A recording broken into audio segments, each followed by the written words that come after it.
व्रत की विधि। नारद पुराण के अनुसार सोमवार व्रत में व्यक्ति को प्रातः स्नान करके शिवजी को जल और बेल पत्र चढ़ाना चाहिए तथा शिवगौरी की पूजा करनी चाहिए। शिव पूजन के बाद सोमवार व्रत कथा सुननी चाहिए। इसके बाद केवल एक समय ही भोजन करना चाहिए। साधारण रूप से सोमवार का व्रत दिन के तीसरे तक होता है, मतलब शाम तक रखा जाता है। सोमवार व्रत 3 प्रकार का होता है: प्रति सोमवार व्रत, सौम्य प्रदोष व्रत और 16 सोमवार का व्रत। इन सभी व्रतों के लिए एक ही विधि होती है। सोमवार की व्रत कथा। उसकी भक्ति देखकर एक दिन मां पार्वती प्रसन्न हो गईं और भगवान शिव से उस साहूकार की मनोकामना पूर्ण करने का आग्रह किया। पार्वती जी की इच्छा सुनकर भगवान शिव ने कहा कि हे पार्वती, इस संसार में हर प्राणी को उसके कर्मों का फल मिलता है और जिसके भाग्य में जो हो उसे भोगना ही पड़ता है। लेकिन पार्वती जी ने साहूकार की भक्ति का मान रखने के लिए उसकी मनोकामना पूर्ण करने की इच्छा जताई।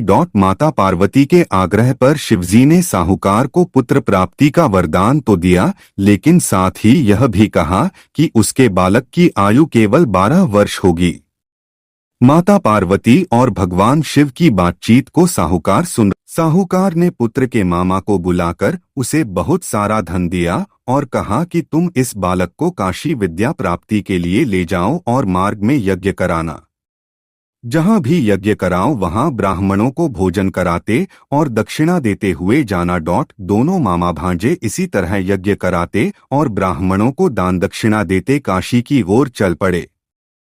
रात में एक नगर पड़ा जहां नगर के राजा की कन्या का विवाह था, लेकिन जिस राजकुमार से उसका विवाह होने वाला था वह एक आंख से काना था। राजकुमार के पिता ने अपने पुत्र के काना होने की बात को छुपाने के लिए एक चाल सोची। साहूकार के पुत्र को देखकर लड़के को दूल्हे के वस्त्र पहनाकर राजकुमारी से विवाह कर दिया गया। लेकिन साहूकार का पुत्र ईमानदार था, उसे यह बात न्यायसंगत नहीं लगी। उसने अवसर पाकर राजकुमारी की चुन्नी के पल्ले पर लिखा कि तुम्हारा विवाह तो मेरे साथ हुआ है, लेकिन जिस राजकुमार के संग तुम्हें भेजा जाएगा वह एक आंख से काना है। मैं तो काशी पढ़ने जा रहा हूं।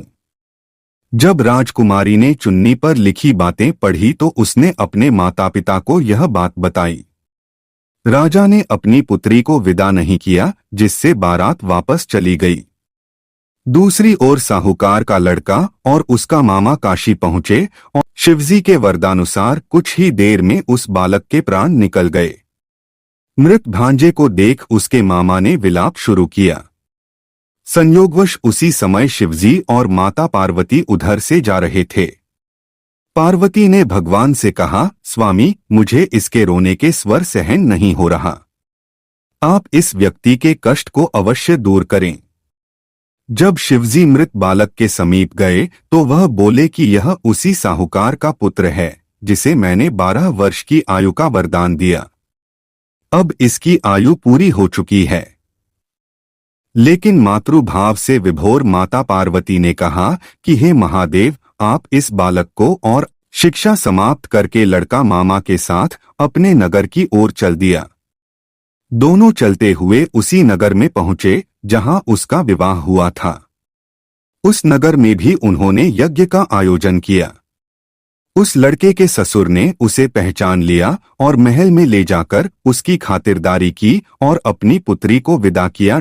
इधर साहूकार और उसकी पत्नी भूखे प्यासे रहकर बेटे की प्रतीक्षा कर रहे थे। उन्होंने प्रण कर रखा था कि यदि उन्हें अपने बेटे की मृत्यु का समाचार मिला तो वह भी प्राण त्याग देंगे, परंतु अपने बेटे के जीवित होने का समाचार पाकर वह बेहद प्रसन्न हुए। उसी रात भगवान शिव ने व्यापारी के स्वप्न में कहा, हे श्रेष्ठी, मैंने तेरे सोमवार के व्रत करने और व्रत कथा सुनने से प्रसन्न होकर तेरे पुत्र को लंबी आयु प्रदान की है।